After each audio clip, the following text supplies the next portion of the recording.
Right now, on the National Weather Desk, President Donald Trump is in Texas today as the grueling task of finding victims of the flood continues. We'll take a closer look at those search efforts. It's getting very meticulous. Now the river's really gone down. We've got some drier land. The sun came out. We can get some of this heavy equipment in there. While in New Mexico, the cleanup continues after flash flooding claimed 3 lives. She had to be rescued out. The house turned.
Derp.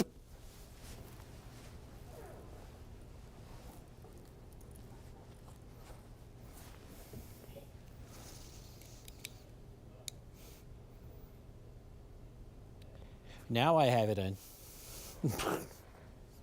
Yep.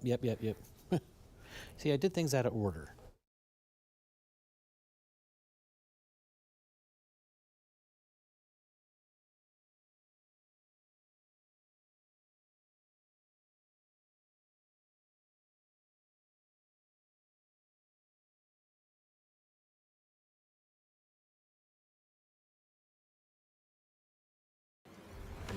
Right now, on the National Weather Desk, President Donald Trump is in Texas today as the grueling task of finding victims of the flood continues.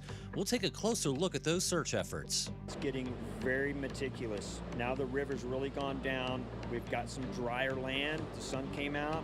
We can get some of this heavy equipment in there. While in New Mexico, the cleanup continues after flash flooding claimed 3 lives. She had to be rescued out. The house turned. With her in there. We'll look at what role climate change plays in deadly flash flooding. You're not prepared for the extreme weather of today, let alone how that extreme weather is going to change in the future due to climate change. Why tick-borne illnesses are on the rise. The speed of change really has gone from 0 to 100 miles per hour in really just about the past 10 years. Plus, the latest update from the U.S. Drought Monitor. From our nation's capital, this is the National Weather Desk. Good morning and welcome to the National Weather Desk. I'm meteorologist Matt Ritter. President Donald Trump is set to visit Central Texas today to survey the aftermath of the catastrophic flooding in the state. Meanwhile, the search for the missing continues, and it could be several more days of searching, with 170 people still missing as of this morning, and officials confirming 121 people have died. Most of those are in Kerr County, where Camp Mystic was located. Many volunteers are donating time, brainpower, and muscle to advance cleanup efforts along the Guadalupe River, going through very heavy debris looking for people. Tom Rousey reports from Center Point, Texas. Whether by digging, by drone, or just on foot, the number of volunteers willing to help search for the missing has been unreal, but they need to know where they're most needed, so they come here. We get the assignment here and they tell us what to do, and we'll go out there and do what we can. At the Center Point Volunteer Fire Department, the folks working on the tailgate of this truck, who are volunteers themselves, send out searchers like Lindsay Bell and Audra Fuller. The first thing we did was drop everything and come out here because we wanted to help. Yeah, there was no question. It was just, the only question was where? Just send us out. Audra and Lindsay are among the many volunteers who have experience in disaster response and really know what they're doing. This whole area down below was probably filled up about 20-30 foot of water. United Cajun Navy and other groups are pumping that water out. They say a couple of RVs and a truck are submerged here, and it's not yet clear if the remains of victims are inside. In addition to all the volunteers, there are, of course, firefighters and professional search and rescue teams who have been working working nonstop, such as the Centerpoint volunteer firefighters. It's getting very meticulous. Now the river's really gone down. We've got some drier land. The sun came out. We can get some of this heavy equipment in there. Everyone seems motivated by the same goal. The families, loved ones, moms, dads, sons, they're all looking for their loved one right now, and they just want to bring them home to bring closure. I'm Tom Rousey reporting. And when floodwaters spilled into a family home in Hunt, Texas, it was too late to flee. But they say they didn't have any warning that their situation was turning dire and fast. Phil Sterling has their story.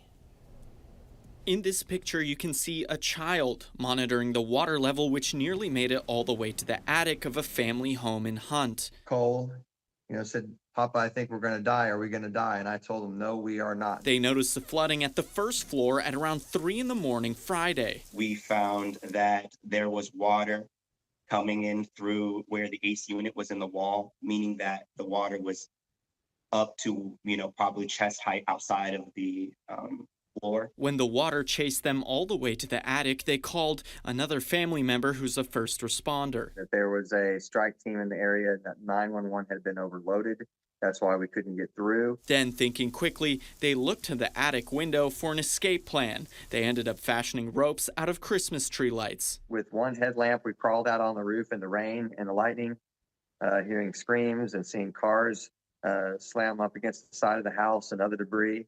And we tied those ropes from the window up to the chimney. But they didn't have to use that rope, saying a prayer with the water just a foot away. About 10 or 15 minutes after that, the water started to go down. They don't understand why it took so long for alerts to reach them. When we were in the attic and the water was coming up the stairs of the third floor, that's when we got the first alert. The floodwaters destroyed both the home they were in and a cottage they rent out on the property.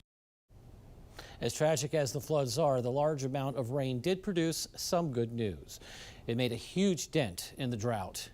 This is the drought situation as of last week. In this graphic, you can see all that dark red near San Antonio. That was the exceptional multi-year drought. And this is what it looks like now. The most extreme drought levels are down 20 to 24% in just 1 week, and they're now at their lowest levels since last October. In New Mexico, stories of survival in the town of Ruidoso after heavy rain triggered floods just days after the tragedy in Texas. The town is still recovering after a flash flood last year. The 2024 floods happened after a wildfire was charred in nearby hills. Without vegetation to absorb today's rain, the water again flowed from the burn scar and down into the town. One of the flood victims shared his story with Melissa Herrera. Scary. Arturo Olivas says he lost everything during Tuesday's deadly flash flood in Ruidoso. My daughter's trailer is behind my house. It's smashed up against my house with the telephone pole through her house. We lost pretty much everything we have inside the house. Olivas watched as crews pulled his neighbor out of a damaged home. This lady right here, which was in this house over here, she stayed in her house. She had to be rescued out. The house turned with her in there. Search crews continue recovery work across the village. This y'all's place? Yeah. Okay, and everyone's out safely? Yeah. Okay. Olivas says that he's grateful for the help that's on the way. I would really wanted to talk to my neighbors and let them know that that's great news that these people in higher power are coming to help us. Well, during a press conference on Thursday, officials are saying that they're taking steps to prepare for a potential flood happening this weekend. Now, along with that, they say that swiftwater crews and the National Guard will be remaining in the area to be prepared. I'm reporting from Ruidoso, Melissa Herrera. And according to the National Weather Service, flash floods are the nation's #1 storm-related killer. And some scientists warn that these types of floods are not only becoming more frequent, but also growing in intensity. Gracie Palmer explains why. According to Climate Central, rainfall rates today are now 15% higher than in 1970. That's not taking into account climate change, where these events are starting to happen more frequently. And in areas where we wouldn't expect flooding. So the same rainfall event today will have more moisture to work with and cause more rain than it would have 50 or 100 years ago. Scientists claim climate change is one of the main causes. A warmer atmosphere holds more moisture in it. As the planet warms, storms get stronger and rain gets heavier.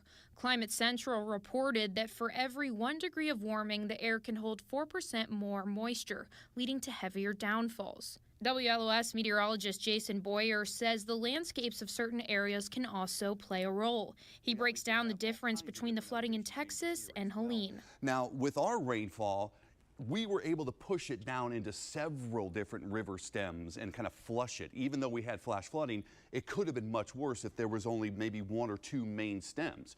Like over here in Texas, it's the Guadalupe and the Colorado River. Those are really the 2 big ones. It's going to rain.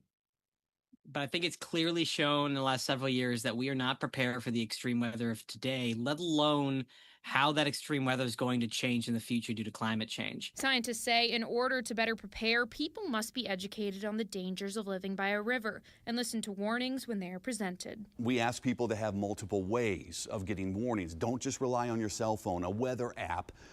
Have radio, a weather radio from NOAA. And severe weather is likely today for parts of the country. The greatest risk stretches from Kansas to Michigan, impacting Chicago, Milwaukee, and Kansas City. Damaging winds, heavy rain, hail, and isolated tornadoes are all possible. And take a look at this. We're seeing some incredible images of the sun from NASA. The Parker Solar Probe snapped these images about 3.8 million miles from the solar surface. That is the closest any probe has ever gotten to the sun. And scientists say the photos may help them understand the mysteries of solar wind and its impact on Earth. For all the latest weather news and videos, be sure to follow us on social media.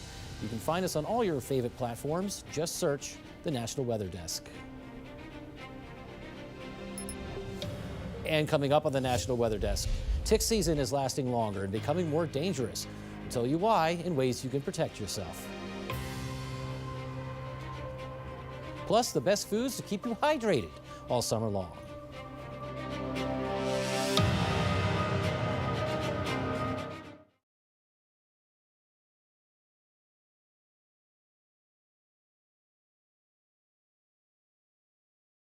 I'm meteorologist Charlie Lopresti with a look at the Northeast. We have a wide range in temperatures on the way in the Northeast today. Most areas in New England will stay in the 70s to near 80.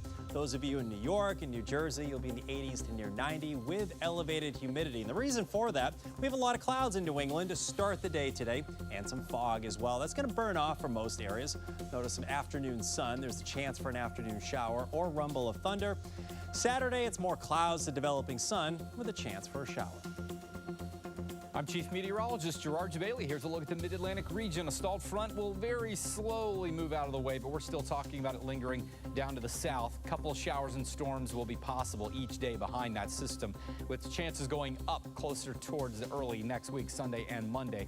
Mid-90s possible, but more likely upper 80s to low 90s across the region. The mountains will, of course, be a little cooler in the mid-80s, and those same temperatures will be likely felt on Saturday.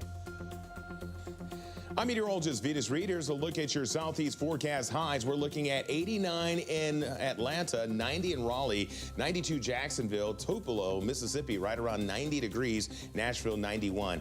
Expected to see sun and clouds early on in the day, but as the day goes on, the hot air will lift. We get some convection, some pop-up showers and thunderstorms from Tennessee down through Alabama, as well as Florida throughout the afternoon and evening. So keep an umbrella close as we have those showers or thunderstorms.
You are watching the National Weather Desk.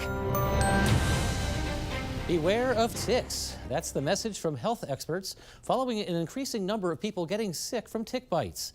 And more tick species are being found in different parts of the country.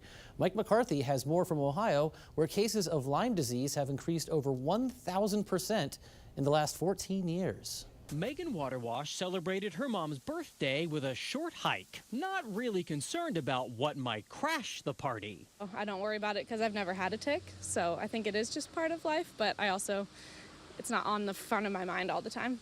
But Ohio State tick expert Timothy McDermott says it should be for all of us. He says warmer weather has helped more species thrive and in more places, like the woods, but also on mowed grass. The speed of change really has gone from 0 to 100 miles per hour in really just about the past 10 years. It's certainly not pleasant when you remove one. David Moritz has seen the change. He says he's found more ticks on his dog this year than ever before. Luckily, Thorin has short hair, so it's pretty easy to catch them. Data from the Ohio Department of Health shows tick-related diseases are increasing too. Last year, there were nearly 50 times more Lyme disease cases compared to 2010. Is this a situation where more people are actually getting sick, or are we just getting better at tracking this?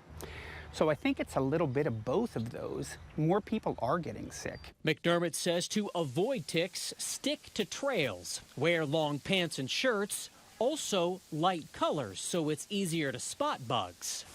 When it comes to using bug spray, McDermott says read the label to verify it is for ticks. Same goes with precautions for your pets. And if you do get one on you somewhere, the sooner you remove it, the better. If I do get a tick on me, what is the best way to get it off? The easiest way to get a tick off, I like to use pointy tweezers or those tick tools. What you don't want to do is just try to grab it by its butt, because you'll probably yank its butt off, you'll probably squeeze the gut contents into you. That's going to increase the chances of you getting sick. And ticks are not the only concern this time of year. When temperatures soar, dehydration is also a major concern. Chugging lots of water is one way you can beat the heat. You can also get plenty of fluids in the foods you eat. Liz Bonus tells us more. It may seem obvious, but watermelon tops the list. It's one of the foods Harvard researchers say meets the high hydration standard. Some foods contain up to 96% of water by weight. Most of them are plant-based, and while there are lots of reasons to eat more fruits and vegetables, when people ask me as a dietitian, like, what's the magic pill I can do to live a healthier life? Eat more fruits and vegetables. They really can help keep your body cool as a cucumber, especially when you're outside. And yep, cucumbers make the Eat Your Water list too. Iceberg lettuce, no surprise, is like eating a bowl of water. Oranges and grapefruits are kind of like that too. They also contain electrolytes that you need as you sweat this time of year. Berries, especially strawberries, make the hydrating hero list according to women's health researchers. So do tomatoes, celery, grapes, zucchini, and cabbage. And they're packed with fiber too. Fruits and vegetables are so nutriently dense. They have all the vitamins and minerals your body needs, but also dietary fiber. And dietary fiber, it's that good carbohydrate that helps clean your system out. So it helps you be nice and irregular, keeps your blood cholesterol nice and low, and really just helps you to feel good. And since about 20% of our daily fluid intake usually comes from food, a few outside the produce aisle are high in protein. They can help you eat your water too. They include cottage cheese and yogurt. You can eat the regular kind with good gut bacteria, or even the frozen kind, which can help you chill out too. Now, you still do need to drink water, even with these higher hydration foods. It's suggested you not wait until you're thirsty to drink fluids. Another weather phenomenon in the summer is pop-up thunderstorms. How exactly do they form? Meteorologist Sharon Ray explains. These are caused, of course, by warm, humid air, and in the summertime especially, as the sun is heating up the surface, that warm air continues to rise. Well, as it's rising and running into cooler air aloft, it can form those droplets and form clouds, those cumulus clouds that can develop. If the air motions do continue, those clouds can get taller and it can continue to build as the updraft strengthens in the cloud. And we start to see the potential for some rain. If there's enough moisture, you get those raindrops developing. and we end up with the rain coming down out of the cloud, bringing the cooler air aloft down to the ground with the downdraft.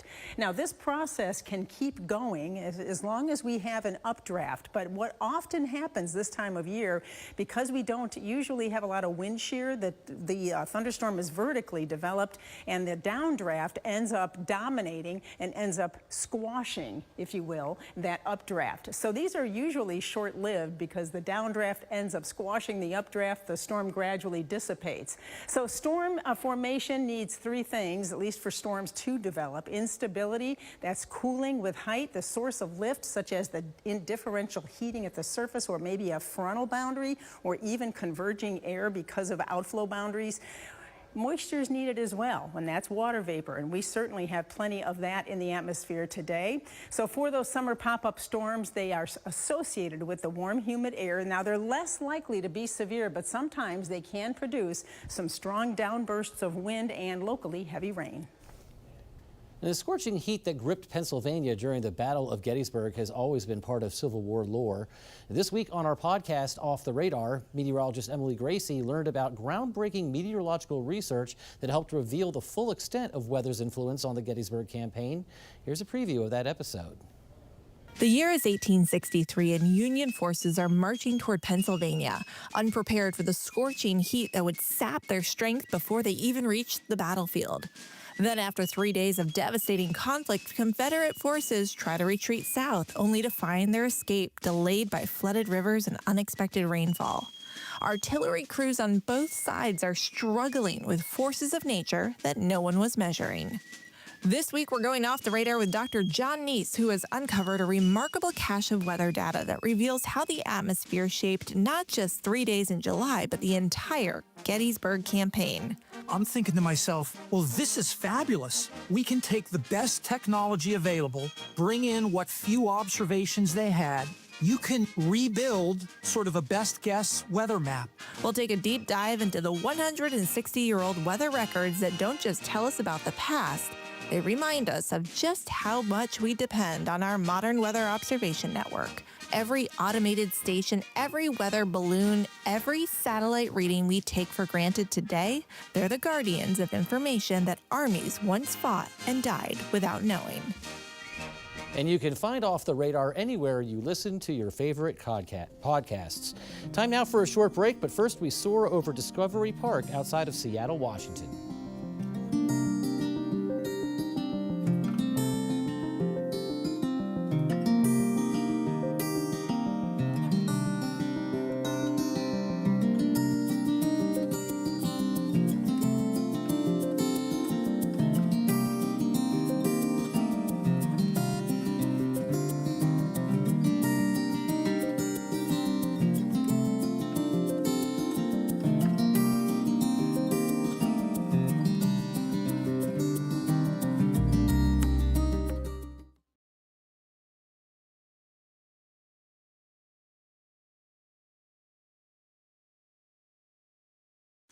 Well, good Friday morning, everyone. I'm meteorologist Phil Kelly. We've got a cold front that's bringing some rain showers across the Midwest today in the Mississippi Valley. Most of the Ohio Valley is going to be dry today, but boy, is it going to be warm and humid into the low to mid 90s. That rain does start to move its way off to the east. Some cooler and drier air back behind it. By the time we get into the end of the weekend, most of that rain has moved east. Hi, meteorologist Chris Uchan. Look at our forecast across the region. A very dry, much-needed dry day across Texas. You see that we do have a little bit of showers and storms in Louisiana through the day, a couple up there into Arkansas as well. Your Friday forecast, there will be a little bit of Saharan dust still pulling across for some hazy sunshine. Just an isolated scattered rain chance. And note the temperature's really not that bad in July. We're looking at highs low to mid 90s, even some 80s near the Gulf Coast. Well, hi there, everybody, and a good Friday morning to you. I'm meteorologist Shannon O'Donnell. We have shades of red here over the west to indicate all of the heat. You can see the 90s in the triple digits back in force. It is the early part of July, after all, pretty normal, but it's been hot for weeks on end between Vegas and Phoenix. No relief today. Chance for thunderstorms in Salt Lake City as some of the monsoonal moisture continues to creep in over the Four Corners, clearing skies for Seattle, Portland, and into the interior of the Bay. And that's the scene from here.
You are watching the National Weather Desk. Have you ever heard of cloud iridescence, sometimes known as fire rainbows? It's a pretty rare sight, but it's unbelievably beautiful. Meteorologist Christian Bridges recently posted about them on TikTok. Take a look. Have you ever seen a cloud like this? We had a viewer in Westbrook, Maine who sent in this picture, and it's a really great example of cloud iridescence. This cloud iridescence forms when the sun shines through a high, thin cloud that has similar sized water droplets or ice crystals, and that light reflects and refracts off of those droplets or crystals, making this really beautiful rainbow effect. It's also very different from something that you may have seen called a sundog. Here's an example of what a sundog looks like. You can see it is a point of light that forms on either side of the sun, with the sunlight refracting off of ice crystals that tend to be a lot larger than the crystals or particles that we see with cloud iridescence. So while they are similar in some ways, cloud iridescence tends to be a lot more colorful and can form anywhere in the sky, whereas a sundog forms at those set points. For more content like this, be sure to follow us on social media. Just search the National Weather Desk, and we'll be right back.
Thank you so much for joining us this morning. I'm meteorologist Matt Ritter. Make it a great Friday. Have a wonderful weekend, and we'll see you right back here on Monday for the National Weather Desk.